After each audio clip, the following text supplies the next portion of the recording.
আমি এখানে থাকবো, এখান থেকে আমাকে কেউ সরাইতে পারবে না। আব্বু কল দিছিল, আব্বু কল দেওয়ার পর বলতেছে যে তোর আর ফোন দেওয়া হবে না।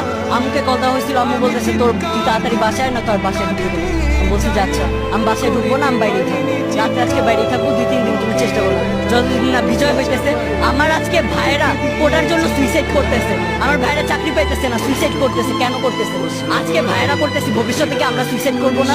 ভবিষ্যতে আমাদের আমার এই যে বোনেদের ঢাকা ইউনিভার্সিটি ইন্ডিয়ানের বোনেদের এমন ভাবে যে নির্যাতন করলো ছাত্রলীগের পোলাপাইন, কেন করছে? কেন করছে? ওদের কি অধিকার যে ওরা গায়ের ওপর হাত তুলবে?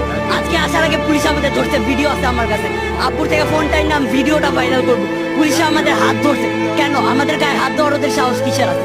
পুরাটা বিশ্বকে জানাই দেন এই যুদ্ধ চলবে চলবে চলবে যতদিন না আমরা জিততেছি। আমি Tanmoy Kumar model high school খিলগাঁওয়ে এবারে 10ম শ্রেণী থেকে মানে এসএসসি দিয়ে বের হইলাম, কবি নজরুলের ফার্স্ট ইয়ার থেকে ফার্স্ট ইয়ার অ্যাডমিশন।